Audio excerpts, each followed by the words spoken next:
कालिंदी, वो नाम जो सुनते ही सांस भारी हो जाती है। नमस्कार मेरे डर, रहस्य और अंधेरे की सच्चाइयों को महसूस करने वाले साथियों। मैं हूं अंतरिक और आप देख रहे हैं अंतरिक्ष ज्ञान, वो जगह जहां कहानियां सिर्फ सुनाई नहीं जाती बल्कि धीरे धीरे आपके दिमाग के भीतर उतर जाती हैं और फिर बहुत देर तक वहां से निकलती नहीं।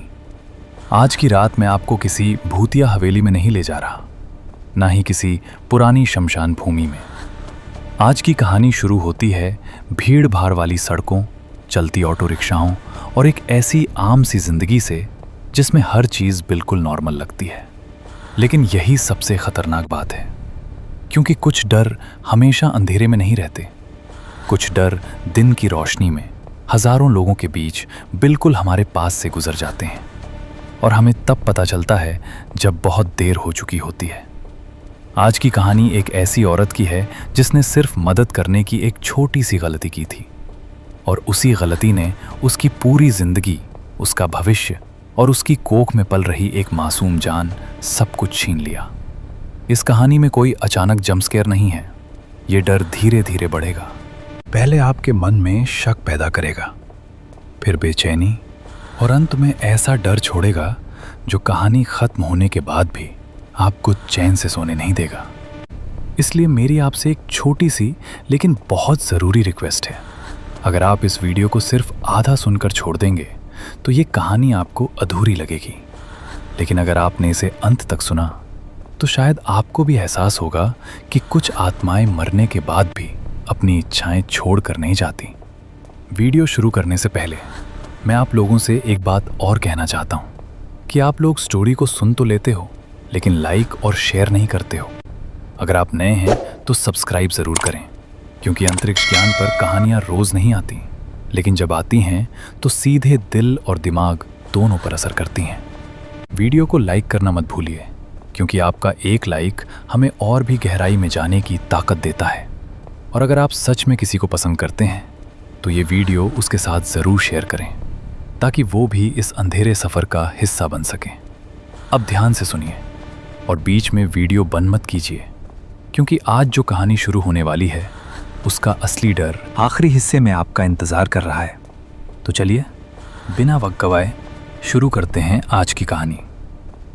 मेरा नाम सौम्या था और अगर आप मुझे उस वक्त देखते तो शायद यही कहते कि मेरी ज़िंदगी बिल्कुल साधारण थी।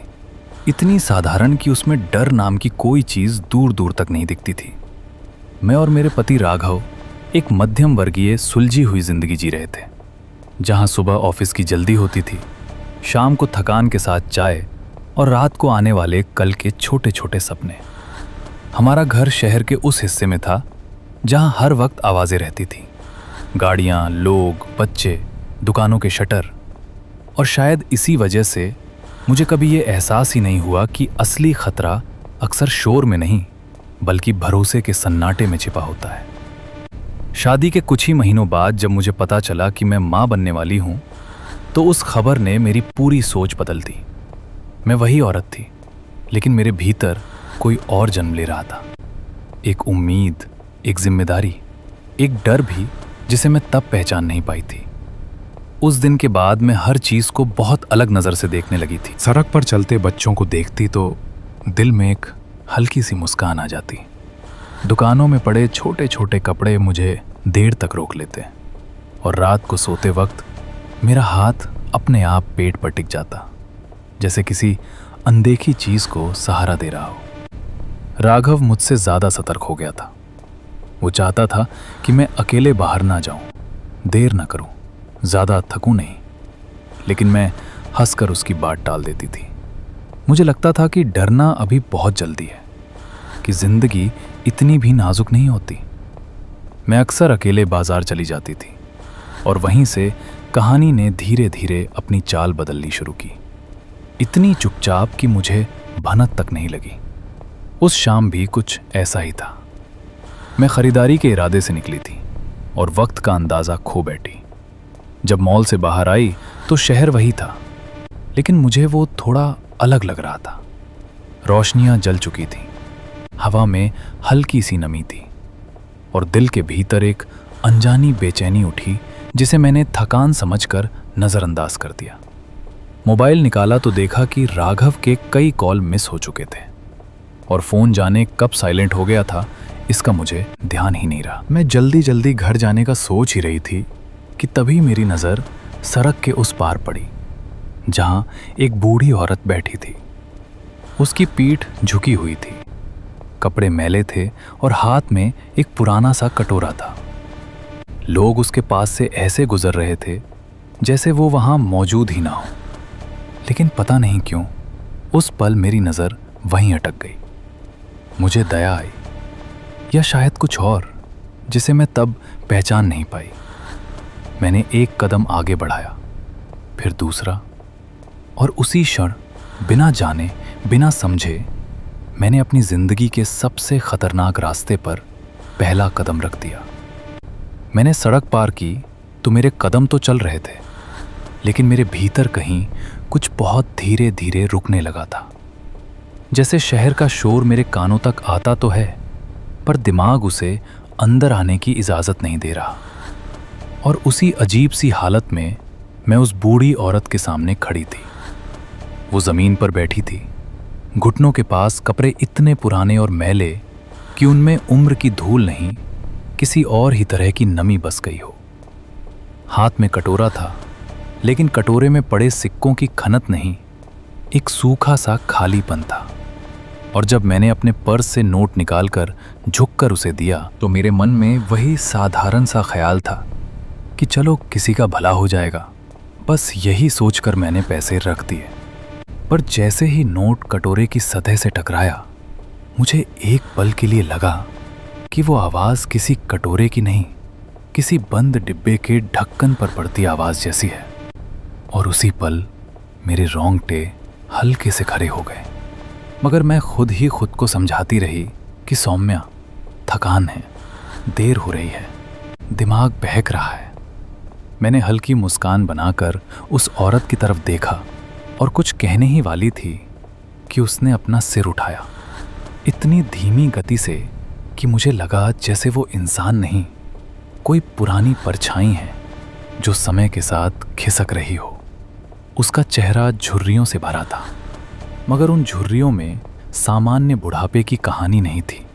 उनमें कुछ ऐसा था जैसे किसी ने बहुत लंबे समय तक अंधेरे में रहकर रोशनी को देखना छोड़ दिया हो। और फिर उसकी आंखें, वही आंखें जिनके बारे में मैं कभी किसी को सही तरह समझा नहीं पाई, क्योंकि वे आंखें लाल नहीं थीं, डरावनी भी नहीं, बस उनमें एक स्थिरता थी। ऐसी स्थिरता जैसे कोई आपको देख नहीं रहा, आपको पढ़ रहा है। वो मेरे चेहरे पर नहीं रुकी, उसकी नज़र बस फिसलती हुई नीचे आकर मेरे पेट के पास ठहर गई और मैं अनजाने में अपने हाथ से अपने पेट को ढकने लगी, जैसे अपनी ही खुशी को किसी अनजान निगाह से बचा रही हूँ।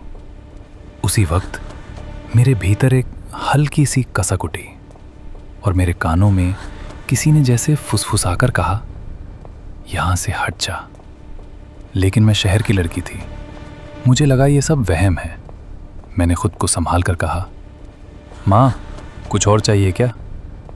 और उसने जवाब नहीं दिया, बस इतना किया कि उसने अपने होंठों को जैसे अंदर की तरफ दबाया।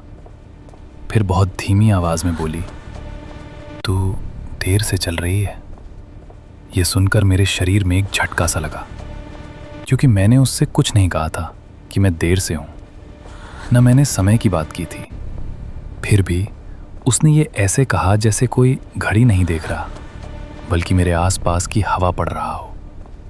मैंने तुरंत अपना मोबाइल निकाला कि राघव को कॉल करूं, पर स्क्रीन पर नेटवर्क का निशान जैसे गायब सा था। फिर आया, फिर गायब। और जितनी बार मैं नेटवर्क देखती, उतनी बार मेरे अंदर की बेचैनी बढ़ती, क्योंकि शहर के बीच में नेटवर्क का यूं गायब होना भी अजीब लगता है। मैंने जल्दी से कदम पीछे खिसकाए। मन में यही था कि बस अब घर जाना है, अब यहाँ रुकना नहीं, और मैं घूमकर सड़क की तरफ बढ़ी। लेकिन उस पल मेरे पीछे से टक टक टक की आवाज़ आई।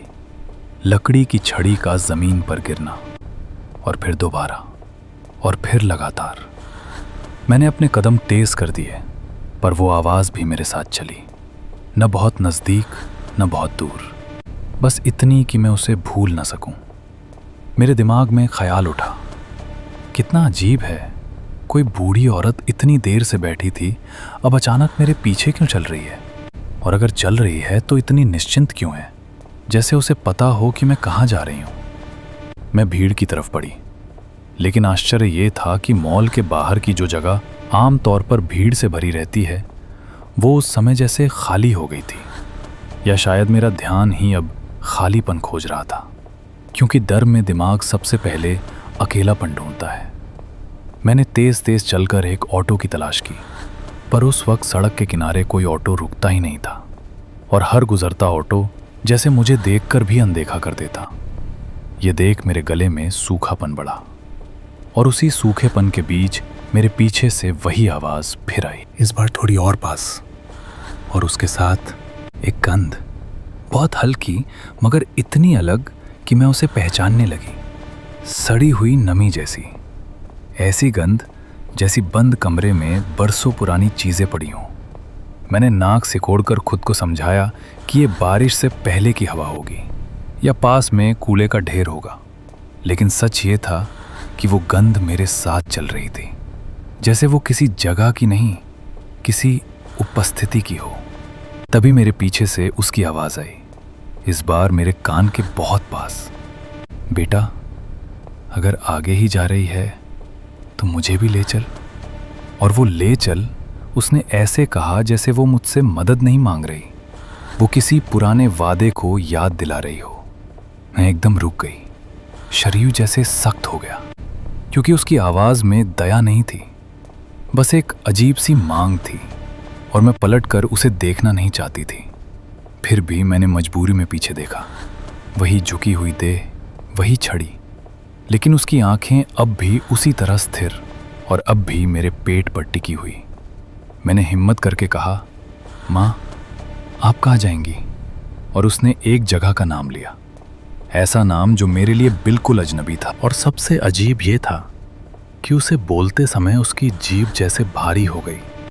शब्द साफ नहीं निकला, बल्कि जैसे किसी ने उसके मुंह से नाम नहीं, कोई संकेत निकलवाया हो। मैंने कहा, मैं इस जगह को नहीं जानती।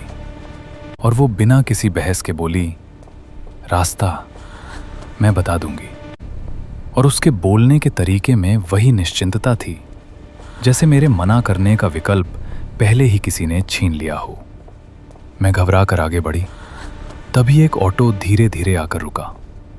ड्राइवर ने मैडम कहा, और मुझे पहली बार लगा कि ये ऑटो मेरी मदद करेगा। लेकिन जैसे ही मैं ऑटो में बैठी, पीछे से वो छड़ी की आवाज़ बंद हो गई। और ये बंद होना ज़्यादा डरावना था, क्योंकि आवाज़ बंद होने का मतलब अक्सर होता है कि वो चीज़ अब आपके बहुत करीब है।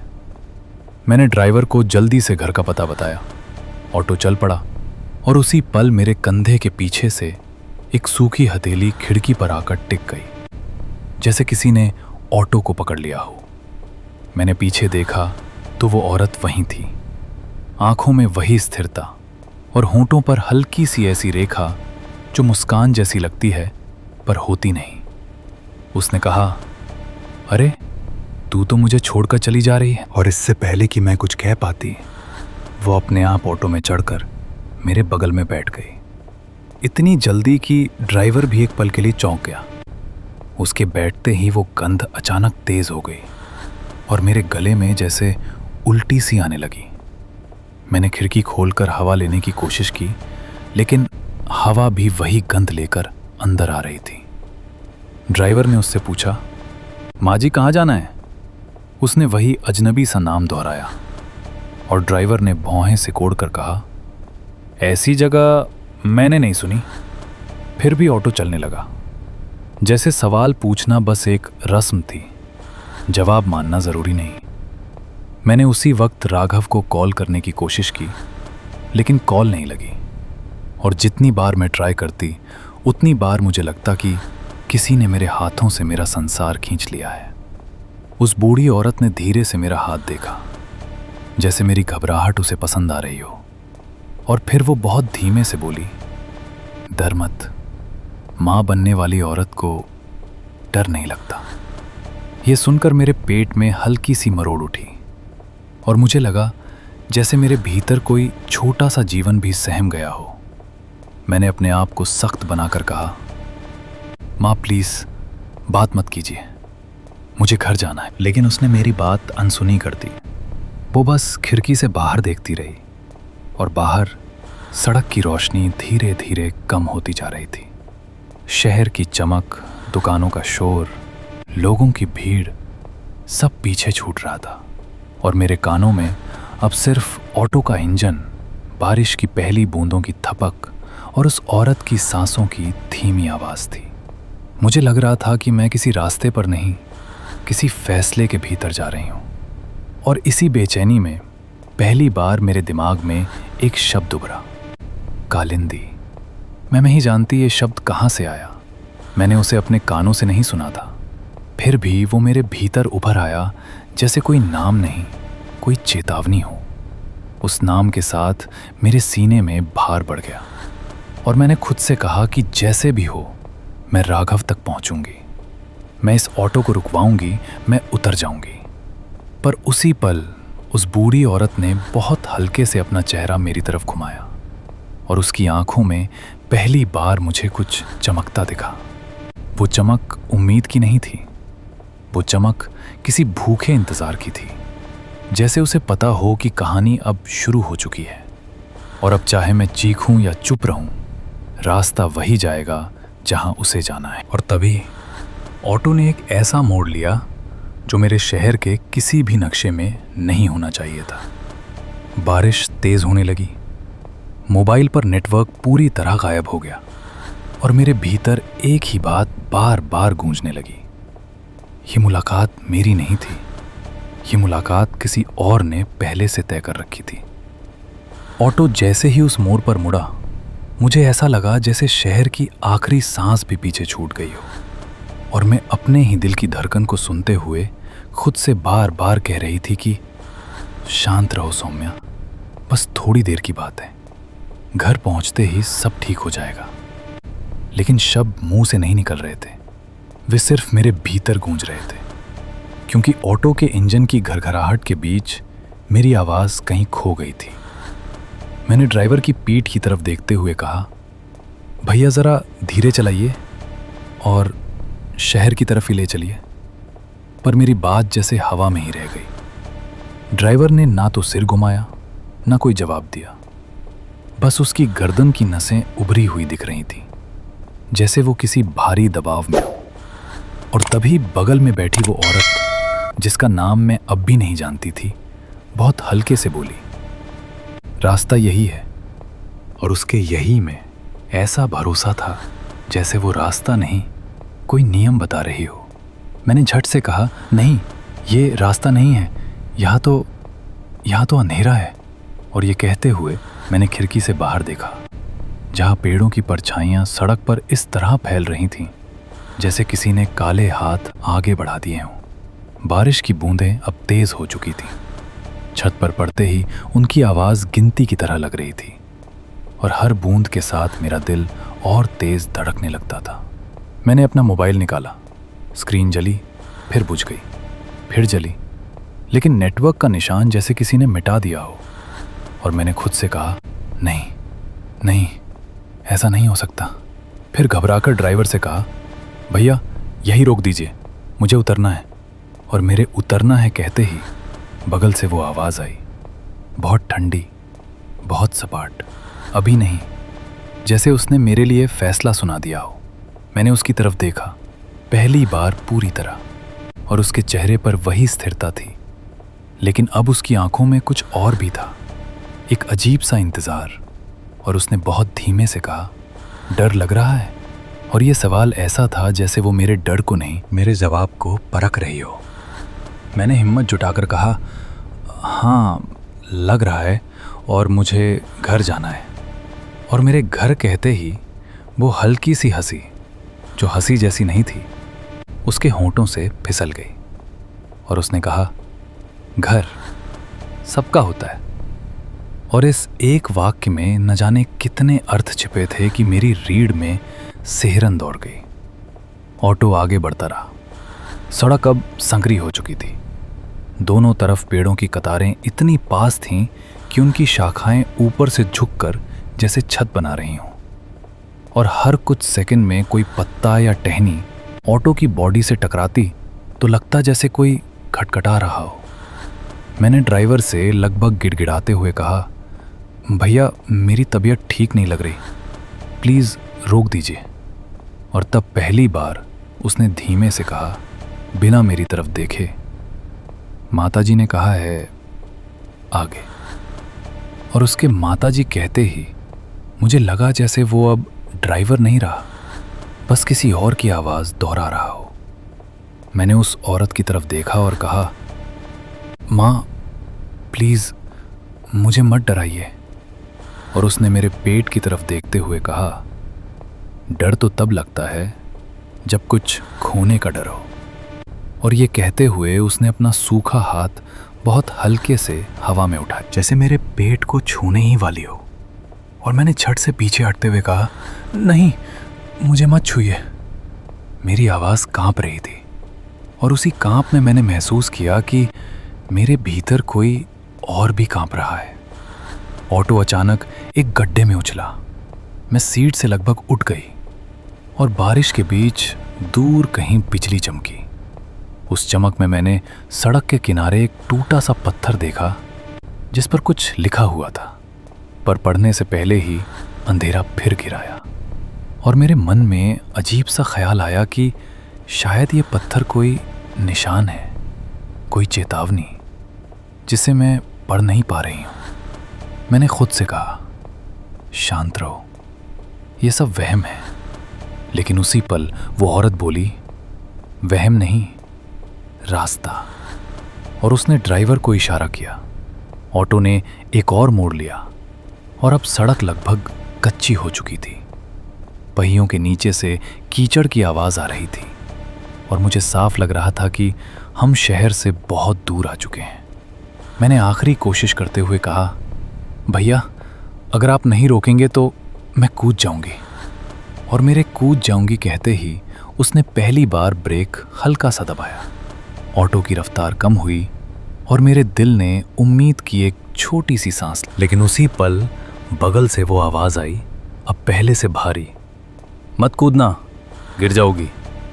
और उसने ये ऐसे कहा जैसे वो मेरी चिंता कर रही हो।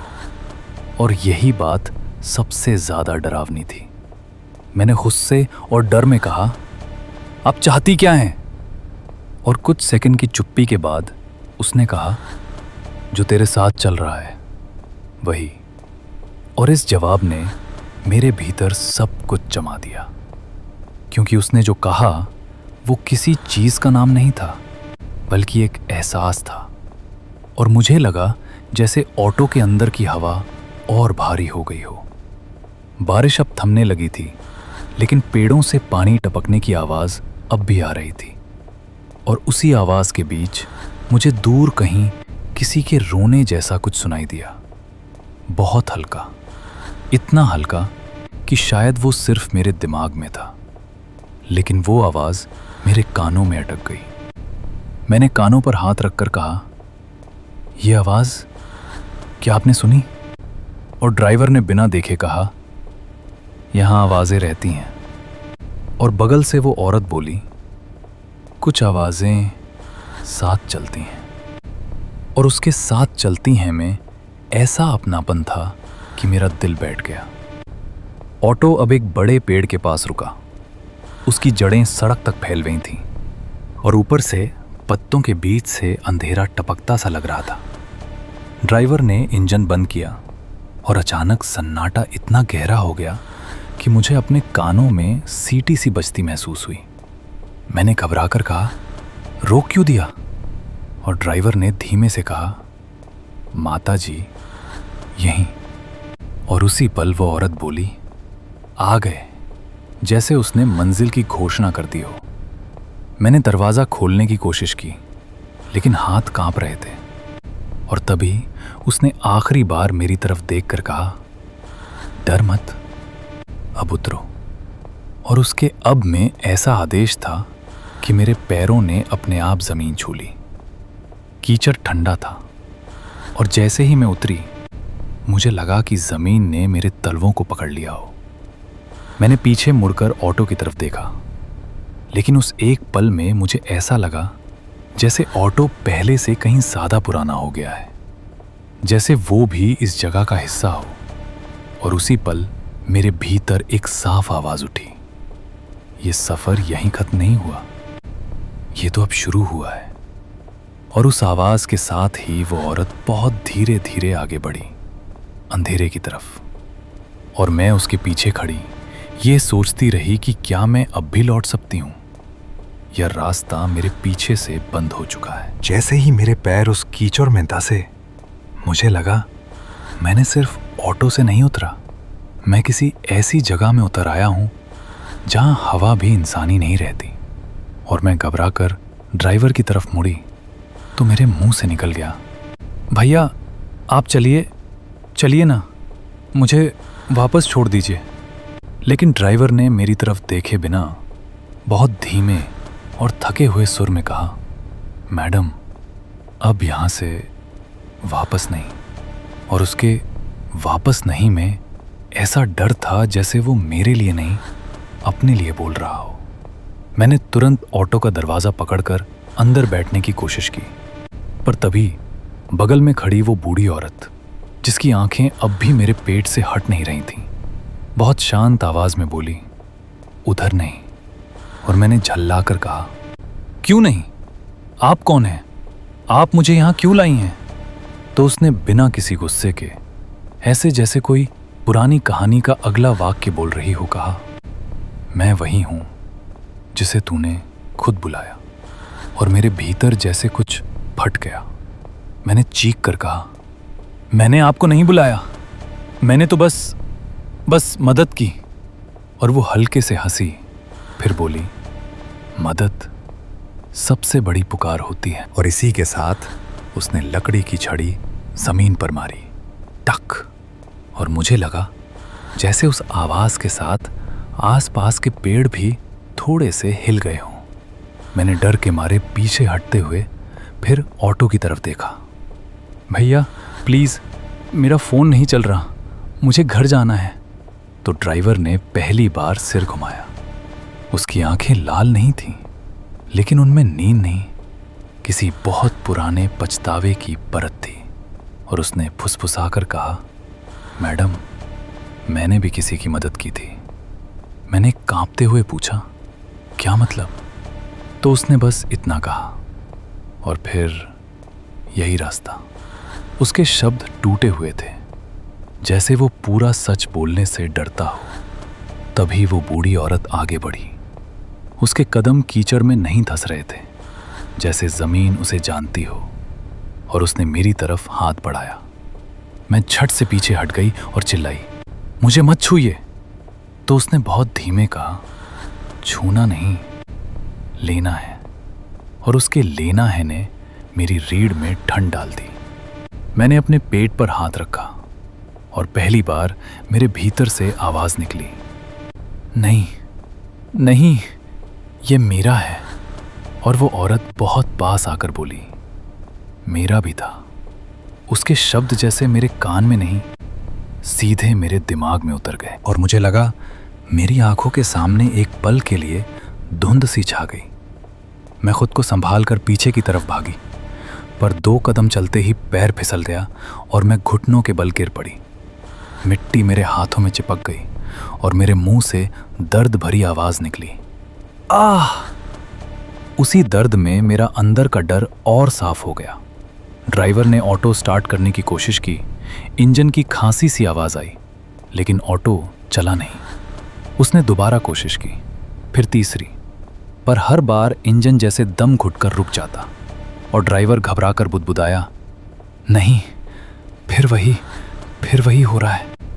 मैंने उसकी तरफ देखा, क्या हो रहा है भैया?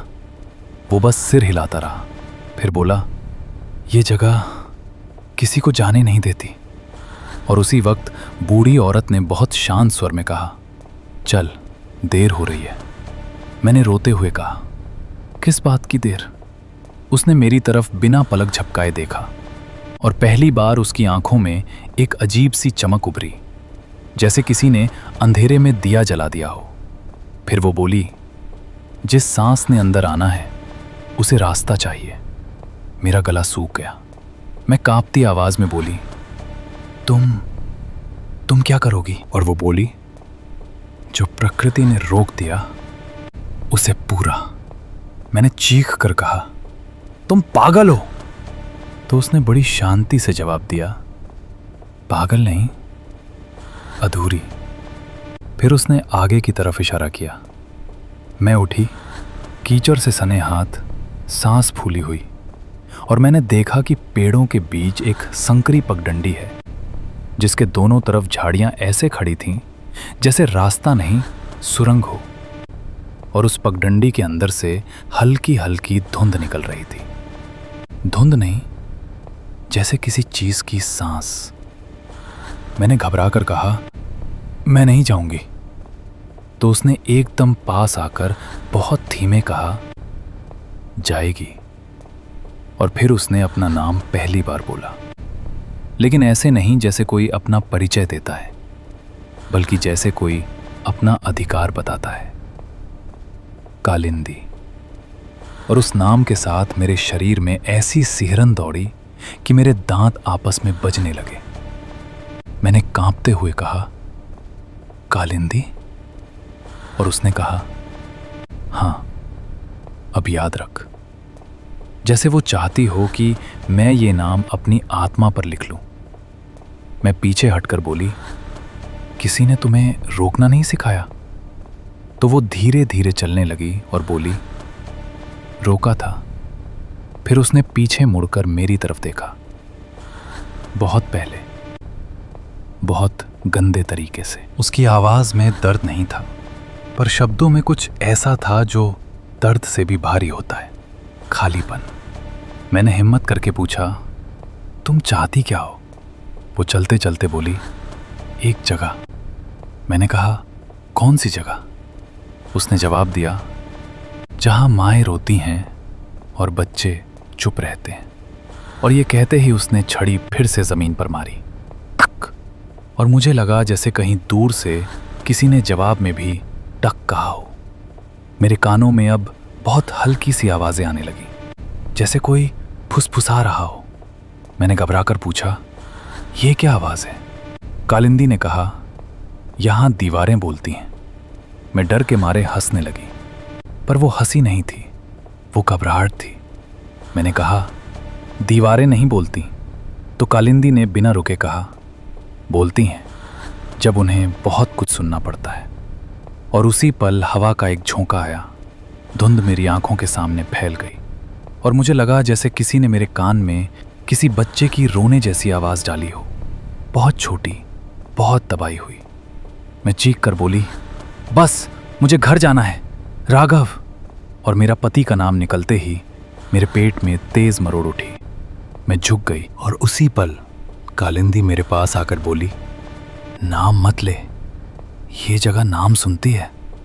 मैंने रोते हुए कहा, कौन सी जगह है ये? उसने बहुत हल्के से कहा, जहां नक्शे खत्म होते हैं।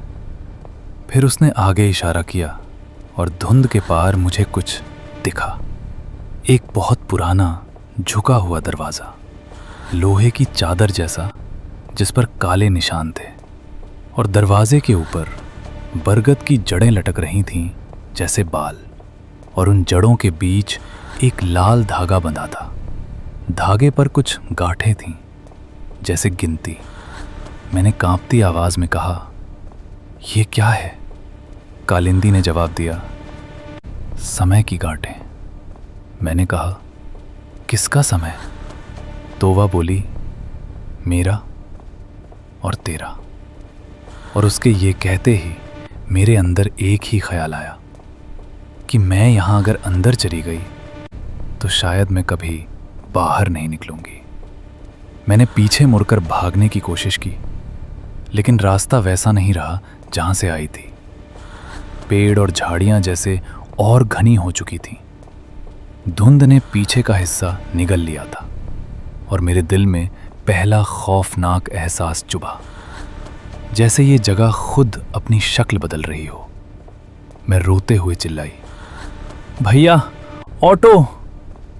लेकिन आवाज बाहर गई ही नहीं, जैसे हवा ने मेरे शब्द पकड़ लिए हों। ड्राइवर कहीं पीछे खड़ा था, पर वो अब बहुत दूर लग रहा था। उसने सिर्फ मेरी तरफ देखकर सिर हिलाया, जैसे वो कहना चाहता हो, मैं भी नहीं बच पाया। और उसी पल कालिंदी ने मेरे बहुत पास आकर कहा, अब समझी, मदद सिर्फ पैसे देने से नहीं होती, कभी कभी मदद दरवाज़ा खोल देती है। मैंने गुस्से में कहा, तूने मुझे फंसाया? तो वो बोली, नहीं, तूने खुद कदम रखा। फिर उसने मेरे पेट की तरफ देखकर कहा, और अब तू पूरा करेगी। मेरे अंदर से चीख निकली, मैं कुछ पूरा नहीं करूंगी। कालिंदी की आवाज पहली बार कठोर हुई, करेगी। और उसी एक शब्द के साथ जैसे किसी ने मेरे कंधों पर अदृश्य हाथ रख दिए हों, मेरे पैर भारी हो गए, सांस घुटने लगी। मैं लड़खड़ाकर दरवाजे के पास जा पहुंची और कालिंदी ने दरवाजे पर अपनी छड़ी का सिर रखा। क्लक, एक धातु जैसी आवाज आई और दरवाजा अपने आप चरमराते हुए खुलने लगा। अंदर से हवा नहीं आई, अंदर से जैसे एक ठंडा सन्नाटा बाहर निकला। और उस सन्नाटे में बहुत धीमी सी, बहुत पुरानी सीटी जैसी आवाज थी, जिसे सुनते ही मेरे शरीर ने इनकार कर दिया। मैं पीछे हटने लगी और बुदबुदाई, नहीं नहीं। लेकिन कालिंदी ने बस इतना कहा, आ। और दरवाजे के भीतर अंधेरे में मुझे कुछ दिखाई नहीं दिया। फिर भी मुझे साफ महसूस हुआ कि कोई है, कई हैं, और वे मुझे देख रहे हैं, जैसे वे बहुत समय से इंतज़ार कर रहे हों कि अब अगली माँ आएगी। मैंने टूटती आवाज़ में कहा, तू जो कर रही है ये पाप है। और कालिंदी ने बहुत धीरे से जवाब दिया, पाप तब होता है जब इच्छा मर जाती है। फिर उसने अपना चेहरा मेरे कान के पास लाकर फुसफुसाया, और मेरी इच्छा अभी जिंदा है। और उसके इस फुसफुसाहट के साथ ही मुझे लगा कि मेरे पेट के अंदर कुछ सिकुड़ गया, जैसे उस छोटी सी जान ने भी समझ लिया हो कि अब अंधेरा सिर्फ बाहर नहीं, दरवाजे के अंदर है। जैसे ही दरवाज़ा चरमरा कर खुला, मेरे भीतर की हवा जैसे बाहर रह गई और मैं खुद से बुदबुदाई, नहीं, मैं नहीं जाऊंगी। लेकिन मेरे शब्द मेरे ही गले में फंस गए, क्योंकि उस खुले दरवाजे के अंदर से कोई हवा नहीं आई थी। वहां से एक ठंडा भारी सन्नाटा निकला था, ऐसा सन्नाटा जो कानों पर नहीं, सीधे दिल पर बैठता है। मैंने पीछे मुड़कर भागने की कोशिश की तो मुझे लगा जैसे रास्ता मेरी पीठ के पीछे पत्थर बन गया हो। और कालिंदी ने बहुत धीमे, बहुत शांत, मगर बिल्कुल तय आवाज में कहा, अब पीछे मत देख। मैंने कांपते हुए कहा, तू मुझे मार देगी? तो उसने जवाब दिया, मारना नहीं, मैं तो बस पूरा करूंगी। और पूरा बोलते ही उसने अपना हाथ मेरे कंधे के ऊपर रखा। उसकी उंगलियां बर्फ जैसी ठंडी थीं और उस स्पर्श के साथ मेरे पूरे शरीर में झटका सा लगा, जैसे किसी ने नसों में बिजली दौड़ा दी हो।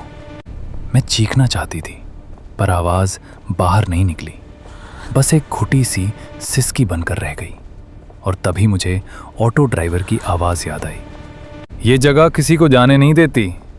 मेरा दिमाग उसी एक वाक्य पर अटक गया और मैंने खुद को संभाल कर कहा, कालिंदी सुन, मैं तेरी मदद कर दूंगी। पैसे चाहिए तो ले ले, जो चाहिए ले ले, बस मुझे जाने दे। और उसने मेरे कान के पास बहुत धीमे से फुसफुसाया, पैसे नहीं, सांस चाहिए। और मेरे पेट में एक मरोड़ उठी। मैं झुक गई और रोते हुए बोली, मेरे बच्चे को कुछ मत करना। तो उसने बड़ी सहजता से कहा, बच्चा किसका? और ये सवाल ऐसा था जैसे वो मेरे मातृत्व को भी चुनौती दे रही हो। हम दरवाजे के भीतर बढ़े और मेरे पैरों के नीचे की ज़मीन चिकनी नहीं थी। वहाँ जैसे नम मिट्टी जमी हुई थी। उस पर कुछ रेखाएं उभरी हुई थीं और हर रेखा किसी लिखावट जैसी लग रही थी, लेकिन पढ़ी नहीं जा सकती थी। अंदर बहुत हल्की रोशनी थी, जैसे कहीं दूर एक दिया जल रहा हो, पर दिए की लौ भी स्थिर नहीं थी। वो थरथरा रही थी, जैसे किसी के सांस लेने से कांप रही हो। मैंने डरते डरते कहा, ये जगह क्या है? कालिंदी ने जवाब नहीं दिया, बस आगे बढ़ती रही। और जैसे जैसे हम अंदर जाते गए, मुझे महसूस हुआ कि दीवारें पत्थर की नहीं हैं, दीवारें गीली हैं, जैसे उन पर हमेशा कुछ टपकता रहता हो। मैं अपने आप बोल उठी, यहाँ बदबू क्यों है? कालिंदी ने ठंडी आवाज में कहा, पुरानी बातें सड़ती हैं। फिर उसने दीवार पर अपनी छड़ी का सिर हल्के से मारा, टक, और उसी के साथ कहीं भीतर से जवाब आया, जैसे दूसरी तरफ भी किसी ने टक कहा हो। मेरे रोंगटे खड़े हो गए। मैं फुसफुसाई, ये कौन है? और कालिंदी बोली, जो अधूरे रह गए। फिर उसने मेरी तरफ बिना मुस्कान के देखा, और जो पूरे होने की जिद करते हैं। मेरे कानों में अब बहुत हल्की हल्की आवाजें आने लगीं, फुसफुसाहटें, जैसे कोई दूर बैठकर मेरे नाम को नहीं, मेरे डर को बुला रहा हो। मैंने घबराकर कहा, मैं यहाँ नहीं रह सकती। और जैसे ही मैंने कदम पीछे खींचा, मेरे पैर किसी चीज से टकराए। मैंने नीचे देखा तो वहाँ एक मोटा सा लाल धागा था, बहुत पुराना पर चमकदार, जैसे अभी अभी भीगा हो। धागे के ऊपर छोटी छोटी गांठें थीं, और मुझे अचानक याद आया कि बाहर दरवाजे के ऊपर भी ऐसा ही धागा था। मैंने कांपते हुए पूछा, ये गांठें क्या हैं? कालिंदी ने बहुत धीमे कहा, गिनती। मैंने पूछा, किसकी गिनती? उसने मेरे पेट की तरफ देखा और बोली, जिसकी तू मां बनने वाली थी। मेरे मुंह से निकल गया, तू क्या कहना चाहती है? और उसी पल उसने अपनी छड़ी जमीन पर टिकाकर अपना चेहरा थोड़ा ऊपर उठाया, जैसे पहली बार उसे अपने सच पर बोलने की अनुमति मिली हो। और वो बोली, तू समझती है मैं यहाँ ऐसे ही बैठी थी? मैं बाहर नहीं जा सकती, मैं बाहर बस बुला सकती हूँ। मैंने घबराकर कहा, किसने बांधा है तुझे? वो कुछ सेकंड चुप रही, फिर बोली, मेरी ही कहानी ने। और उसकी आवाज में पहली बार एक छोटा सा कंपकपाहट जैसा कुछ था, लेकिन वो भी जल्दी ही पत्थर बन गया। हमने आगे कदम बढ़ाए और एक बड़ा सा कमरा खुला। कमरे के बीचों बीच गोल गोल रेखाएं बनी थीं, जैसे किसी ने बहुत समय तक एक ही जगह पर चलते चलते निशान बना दिया हो। और उन रेखाओं के बीच एक पत्थर की चौकी थी। चौकी पर एक कपड़ा पड़ा था, बहुत पुराना लेकिन साफ, इतना साफ कि वो सफ़ेद नहीं, डर की तरह चमक रहा था। मैं वहीं ठिठक गई और मेरी आवाज़ टूट कर निकली, ये क्या है? कालिंदी ने कहा, यहीं। और उसके यहीं के साथ मेरे भीतर एक चीख उठी। मैंने पीछे हटते हुए कहा, नहीं नहीं। और उसी पल कमरे के कोने से किसी के हंसने की आवाज़ आई, बहुत धीमी, बहुत हल्की, जैसे कोई बच्चा नहीं, कोई बहुत पुरानी चीज़ खुश हो रही हो। मैंने दोनों हाथ कानों पर रखे और कहा, ये आवाज़ें बंद कर। और कालिंदी ने बहुत सपाट लहजे में कहा, मैं बंद नहीं करती, ये जागती हैं। मैंने कांपते हुए पूछा, ये क्या है? उसने मेरी तरफ देखकर कहा, तेरे जैसे। मैं चिल्लाई, मैं जैसी? उसने जवाब दिया, जो देर से घर लौटी, जो अकेली निकली, जो दया में फंसी। और उसके शब्द मेरे भीतर कांच की तरह टूटते गए। मैंने एकदम गुस्से में कहा, तूने उन्हें मार दिया। कालिंदी ने धीरे से कहा, मैंने उन्हें रोका। मैंने रोते हुए कहा, रोक कर क्या मिला? और उसने पहली बार अपनी आंखों को मेरे चेहरे पर टिकाकर कहा, समय। घबराकर बोली, तू समय खरीदती है? और उसने फुसफुसाया, मैं समय नहीं, अपनी इच्छा खरीदती हूं। उसी पल मेरे भीतर एक ख्याल बिजली की तरह आया। अगर ये औरत मुझे यहां लाई है तो ये सिर्फ मुझे नहीं रोक रही, ये किसी और चीज को भी खींच रही है। और मैंने अचानक चिल्लाकर कहा, राघव। मेरा पति का नाम जैसे ही मेरे मुंह से निकला, कमरे की रोशनी एक पल के लिए कांपी और कालिंदी ने झट से मेरे मुंह पर अपना हाथ रख दिया, ठंडा, सूखा, भारी। और उसने दांतों के बीच से कहा, मैंने कहा था नाम मत ले। मैंने उसके हाथ को हटाने की कोशिश की। मेरी आंखों से आंसू बह रहे थे। मैं उसके हाथ से छूटते ही हांफते हुए बोली, क्यों नाम नहीं? उसने धीरे से कहा, क्योंकि यहां नाम आते हैं। मैंने कहा, कौन आता है?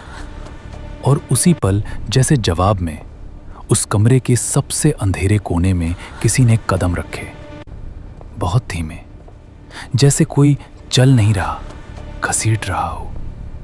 मैं कांपती आवाज में बोली, कौन है? कालिंदी ने बहुत शांत स्वर में कहा, देख। और मेरी आंखें अपने आप उस अंधेरे में टिक गईं। वहां कोई चेहरा साफ नहीं दिखा, पर एक परछाई थी, लंबी, अधूरी, हिलती हुई, जैसे धुंध में किसी ने शरीर बना लिया हो। मेरे भीतर से चीख निकली, ये क्या है? और कालिंदी ने बिल्कुल ऐसे कहा जैसे वो किसी पुराने जानने वाले का परिचय करा रही हो, ये मेरा इंतजार है। मेरे हाथ पैर सुन्न होने लगे। मैं हथलाकर बोली, तू पागल है? और उसने पहली बार थोड़ा तेज बोलते हुए कहा, पागल मत कह, अधूरी कह। फिर उसने मेरी तरफ झुककर कहा, तू समझ नहीं रही, मैं मां थी। मैं कांपते हुए बोली, तो? उसने कहा, और मेरे भीतर जो सांस थी उसे किसी ने। वो एक पल रुकी, उसकी आंखों की स्थिरता में दरार आई। फिर उसने धीमे से कहा, रोक दिया। और उसी एक वाक्य के साथ कमरे की ठंडक और बढ़ गई। मेरे दिमाग में एक नया डर पैदा हुआ। यह कहानी सिर्फ भूत प्रेत की नहीं है, ये किसी टूटे हुए मातृत्व की है। और टूटे हुए मातृत्व में जो क्रूरता जन्म लेती है वो सबसे खतरनाक होती है। मैंने कांपती आवाज में कहा, अगर तेरा दर्द सच है तो मेरा बच्चा क्यों? कालिंदी ने मेरी तरफ देखा और उसके जवाब में कोई दया नहीं थी, बस एक नियम था, क्योंकि जो अधूरा रह गया वो पूरा किसी और से ही होता है। मैंने चीख कर कहा, मैं किसी का अधूरा पूरा नहीं करूंगी।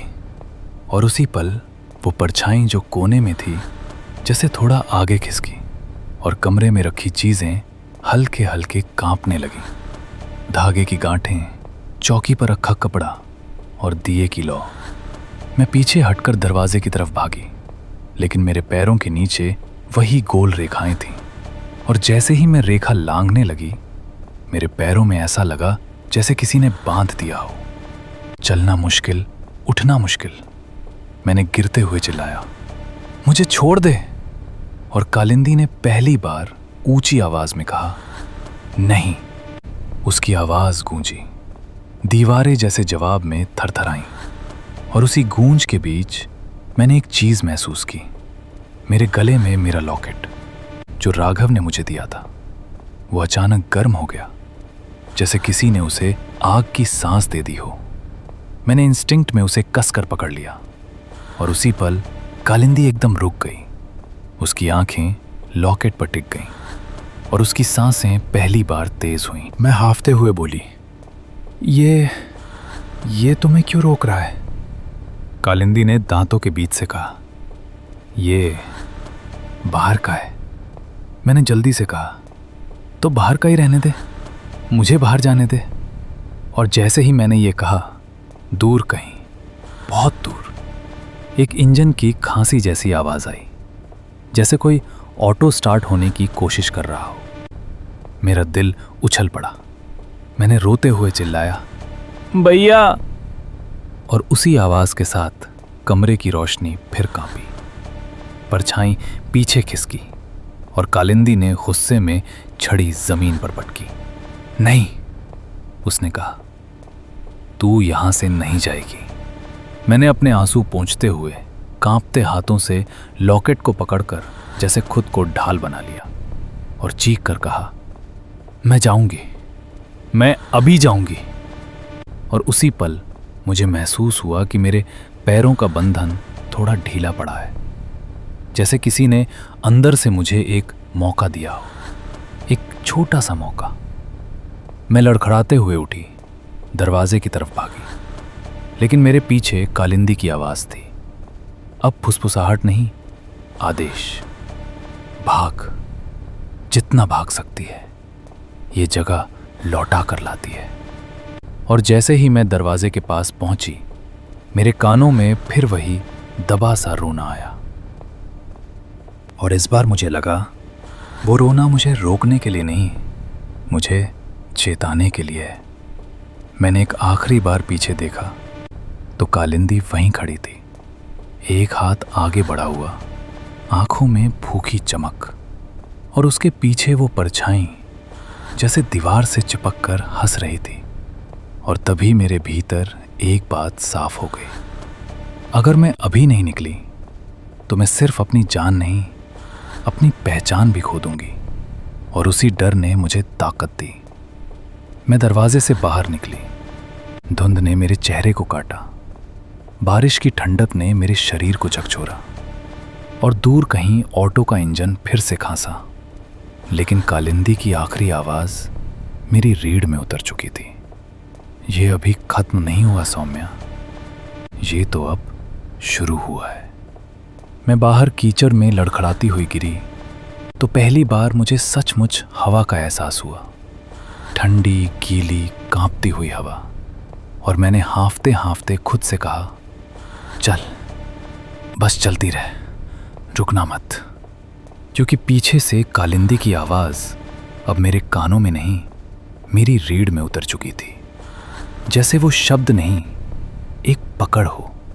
और मैंने अपने पेट को थामकर कहा, सब ठीक रहेगा, हम घर पहुंच जाएंगे। ये जानते हुए भी कि मेरे शब्द किसी और को समझाने के लिए नहीं, खुद को जोड़ कर रखने के लिए हैं। मैं उस संकरी पगडंडी पर भागी जहां से हम आए थे, लेकिन रास्ता वही नहीं रहा।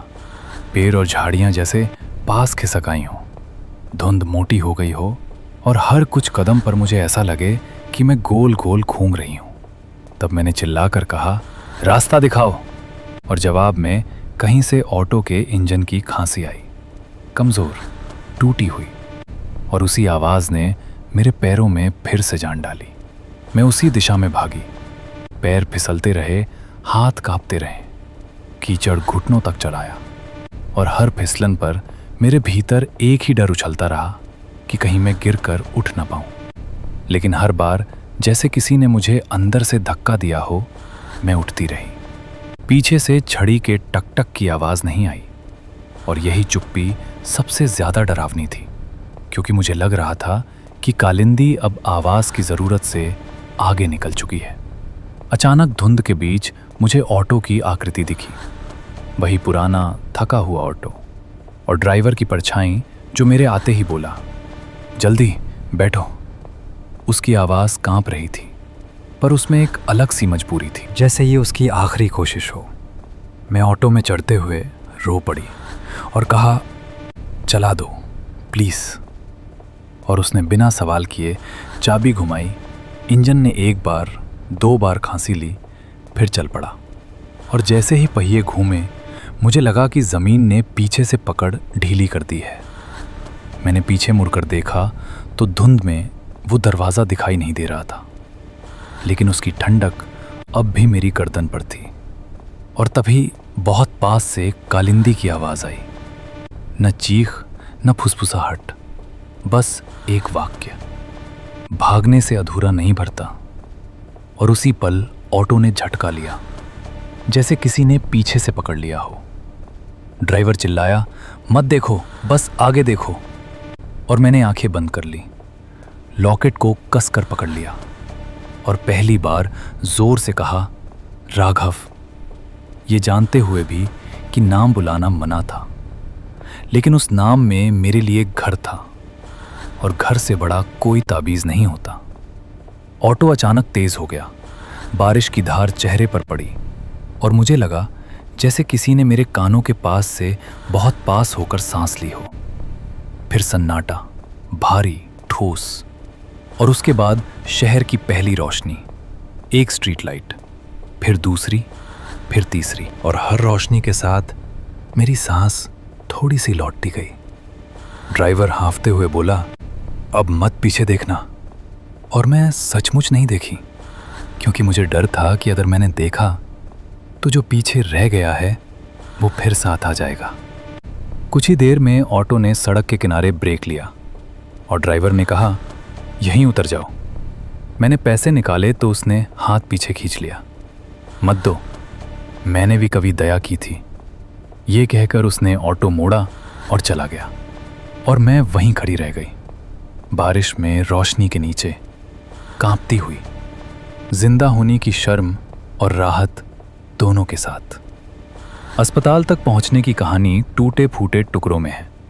किसी ने छाता दिया, किसी ने टैक्सी रोकी, किसी ने मेरा नाम पूछा, और हर सवाल पर मैं बस यही कहती रही, घर। क्योंकि मेरे लिए उस रात घर कोई पता नहीं, एक वादा था।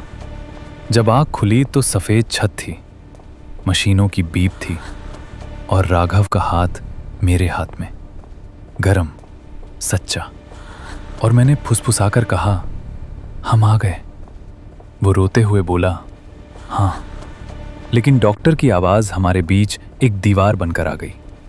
शब्द धीरे धीरे समझ आए। खतरा टल गया है, पर सब कुछ वैसा नहीं। और मैं उस वाक्य के बाद कुछ देर तक कुछ भी महसूस नहीं कर पाई। घर लौटने के बाद रातें लंबी हो गईं, बहुत लंबी, क्योंकि अंधेरे में हर आवाज़ एक सवाल बन जाती है। खिड़की पर बारिश, पाइप में पानी, दूर जाती है एम्बुलेंस, और हर सवाल का जवाब मेरे भीतर वही नाम देता है, कालिंदी। मैंने शहर बदला, रास्ते बदले, आदतें बदली, लेकिन कुछ चीज़ें साथ चली आईं। अमावस्या की ठंड, लकड़ी की छड़ी की कल्पित आवाज़, और लाल धागे की गांठों की गिनती, और सबसे ज़्यादा वो एहसास कि दया कभी कभी दरवाज़ा खोल देती है और हर दरवाज़ा बाहर नहीं ले जाता। लोग पूछते हैं, अब सब ठीक है? और मैं मुस्कुरा देती हूँ, क्योंकि सच ये है कि कुछ कहानियाँ ठीक नहीं होती, वे बस चुप हो जाती हैं। कभी कभी देर रात जब शहर शांत होता है, मुझे लगता है कि किसी ऑटो के इंजन की खांसी दूर से आती है और उसके साथ वही फुसफुसाहट, ये अभी ख़त्म नहीं हुआ। और तब मैं अपने लॉकेट को पकड़कर खुद से कहती हूँ, घर में रहो, देर मत करो। क्योंकि मैंने सीखा है कि कुछ नाम नक्शों में नहीं होते, वे रास्तों में मिलते हैं, और अगर आप उन्हें पहचान ना पाएं तो वे आपको पहचान लेते हैं। यही कहानी का आखिरी सच है। मैं बच गई, पर कहानी पूरी नहीं हुई, क्योंकि अधूरा हमेशा पूरा ढूंढता है, और कभी कभी वो पूरा किसी और की दया से शुरू होता है। अगर आपको लगा कि ये कहानी सिर्फ एक डरावनी घटना थी, तो शायद आप अभी भी सुरक्षित महसूस कर रहे हैं। लेकिन सच ये है कि कुछ कहानियाँ ख़त्म नहीं होती, वे बस चुप हो जाती हैं और सही वक्त पर फिर याद दिलाती हैं कि दया, देर और अकेलापन कभी कभी सबसे ख़तरनाक दरवाजे खोल देते हैं। अगर आज रात कहीं जाते वक्त आपको रास्ता थोड़ा अलग लगे या कोई आवाज़ आपको रोकने को कहे, तो पीछे मुड़ने से पहले एक बार ये कहानी ज़रूर याद कर लेना। अंतरिक्ष ज्ञान पर हम डर इसलिए नहीं सुनाते कि आप घबराएं, बल्कि इसलिए कि आप सतर्क रहें। अगर आप चाहते हैं ऐसी और कहानियाँ जो दिमाग में देर तक टिकें, तो चैनल को सब्सक्राइब करें, वीडियो को लाइक करें और इसे उस इंसान तक पहुँचाएं जो अक्सर देर से घर लौटता है। मैं हूँ अंतरिक्ष, और मिलते हैं अगली कहानी में, अगर कहानी आपको मिलने दे।